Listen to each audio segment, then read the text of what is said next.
MP Anwarul Azim, সাবেক IGP বা সাবেক সেনাপ্রধান, কোনোটাই এটার তাদের বিরুদ্ধে যে সব অভিযোগ আসছে এটা কিন্তু পাল্টাপাল্টি বা বিতর্কের বিষয় নয়। তাদের বিরুদ্ধে এই অভিযোগ আসছে সাবেক সেনাপ্রধানের উপর যুক্তরাষ্ট্র বলেছেন যে উল্লেখযোগ্য উল্লেখযোগ্য দুর্নীতি, নির্বাচনকে প্রভাবিত করা এবং ক্ষমতা ব্যবহার করে কি বলে সেখানে ঠিকাদারি নেওয়া ইত্যাদি। এখন যদি এটা না হয়ে থাকে তাহলে বাংলাদেশ সরকারকেই কিন্তু প্রমাণ করতে হবে, অথবা তাকেই প্রমাণ করতে হবে যে এটি সত্য নয়। কিন্তু আজকেই পত্রিকায় দেখলাম যে তিনি তার ভাইয়ের ভুয়া নামে যে পাসপোর্ট সেটা সেখানে তিনি সুপারিশ করেছেন। আর সুতরাং এটি তো প্রমাণিত যদি হয়। এখন সরকারকেই করতে হবে। যদি সেনাবাহিনী তো সরকারের বাইরে না, সেনাবাহিনী করলেও কিন্তু প্রতিরক্ষা মন্ত্রণালয়ের নির্দেশেই সেনাবাহিনী কোনো ব্যবস্থা নেবে।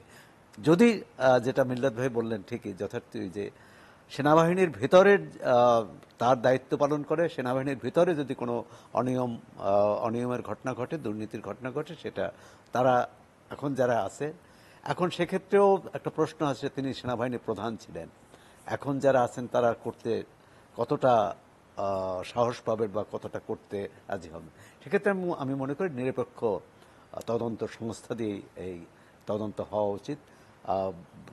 যদি অন্যায় করে তার বিচার হওয়া উচিত। কারণ আমাদের সাবেক সেনাপ্রধানের কারো বিচার হয়নি তা কিন্তু না। সাবেক প্রধান জেনারেল হারুনুর রশিদ, তার কিন্তু অবশ্য সেনাবাহিনীর দায়িত্ব নেয়ার পরে, দায়িত্ব ছেড়ে দেওয়ার পরে কিন্তু তার ডেস্টিনির সাথে তার সম্পৃক্ততার কারণে তার কিন্তু তাকে অভিযুক্ত হতে হয়েছে এবং তার বিচারও হয়েছে। আর আরেকটি বিষয় হচ্ছে যে কোন আমলে কতটা হয়েছে, কোন আমলে হয়নি, এই বিতর্কের চেয়েও বোধহয় বড় বিষয় যদি আজকে একজনেরও বিচার হয়, সেটাকে আমরা সাধুবাদ জানাবো এবং একই সঙ্গে বলবো যে অন্যদের হচ্ছে না কেন। কারণ আমাদের যে ক্ষমতা কাঠামো, এই ক্ষমতা কাঠামোর মধ্যে, সেটা যে আমলেই হোক, ক্ষমতা কাঠামোর মধ্যে একটি দুর্নীতি প্রবণতা আছে। এবং সেটি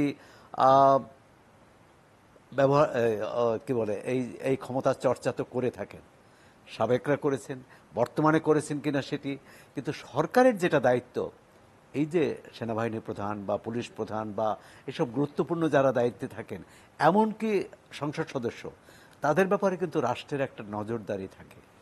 একটু আগে নীলুফার চৌধুরী যেটা বলছিলেন যে এই জেনারেল আজিজ বা বেনজিরদের ঘাড়ে ভর করেই আওয়ামী লীগ নির্বাচনের বৈতরণী পার হয়েছে এবং তারা ক্ষমতায় আছে, ফলে তাদের সাথে তাদের স্বার্থের একটা বেশ গভীর যোগাযোগ আছে এবং সে কারণে এদের দিন শেষে বিচার হবে বলে, বা আরো অনেকে যারা এরকম ঘটনার সাথে জড়িত তাদের বিচার হবে বলে তিনি মনে করেন। যদি ওই এটি তো রাজনৈতিক কি বলে বিশ্লেষণ, যদি ওই নির্বাচন 18 সালের নির্বাচন না হতো আর যে অভিযোগগুলো তাদের বিরুদ্ধে আসছে এবং এটা সত্য, তাহলে কি বিচার হতো না? তাহলে কি ওই সরকার দায়ী থাকতো না? নির্বাচনের বিষয়টি, যদি কারচুপি নির্বাচন বলি, পাতানো নির্বাচন বলি, নির্বাচনের বিষয়টি একটি বিষয়, একটি প্রবণতা। আর অন্য প্রবণতা একজন ব্যক্তি। এখন ওই নির্বাচনের সাথে ওই নির্বাচনের সঙ্গে জড়িত, তাহলে সবাই কি দুর্নীতি করেছে?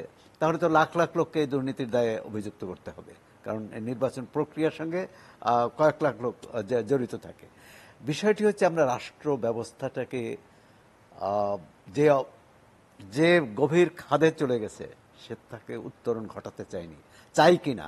এই সাবেক সেনাপ্রধান বা সাবেক পুলিশ প্রধানের বিরুদ্ধে ব্যবস্থা নেওয়াটা যদি তার সেই চেষ্টার কোনো অংশ হয়ে থাকে, সেটাকে আমরা মনে করি যে এটি ভালো উদ্যোগ।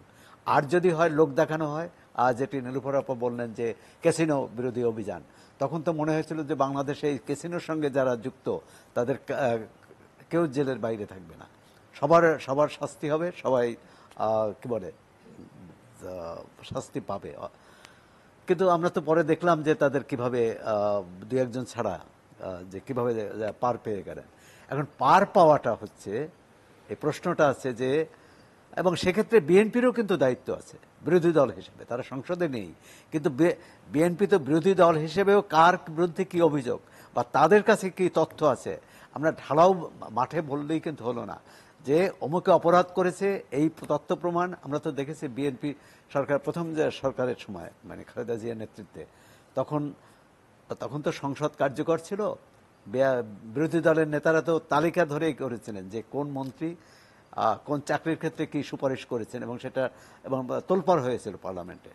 তো সুতরাং সেটা এখন বিএনপির সংসদে নাই, কিন্তু সংসদের বাইরেও তো করতে পারেন, সুনির্দিষ্টভাবে তারা যে সুনির্দিষ্ট অভিযোগ করতে পারেন। এখন এই যে আমরা তো অতীতচারী বেশি হয়ে যায়, আওয়ামী লীগ কোনো কথা বললেই যে বিএনপি আমলে কি হয়েছে, আর বিএনপি কথা বললেই আওয়ামী লীগ আমলে, ঢালাও অভিযোগ না করে মানুষকে স্বস্তি দেন। এই দুর্নীতিতে যে আমরা নিমজ্জিত হচ্ছি রাষ্ট্র হিসেবে, এর থেকে পরিত্রাণ হওয়া দরকার।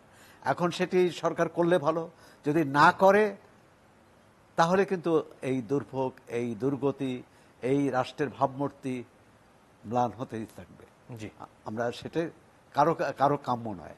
কারণ অনেক ক্ষেত্রে তো সরকার সাফল্য আছে, কিন্তু এই দুর্নীতিবাজদের জন্য সেই সাফল্যগুলো ম্লান হবে কেন? আবার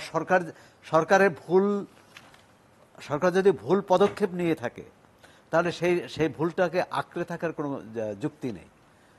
আর হচ্ছে যে হত্যাকাণ্ড হয়েছে তার বিচার হোক, এবং বিচার হতে হলে কিন্তু তথ্য প্রমাণ লাগবে, এবং প্রধান হোতাকে কিন্তু দেশে ফিরিয়ে আনতে হবে, এবং অন্যান্য ক্ষেত্রে যেভাবে তদন্ত হচ্ছে হোক।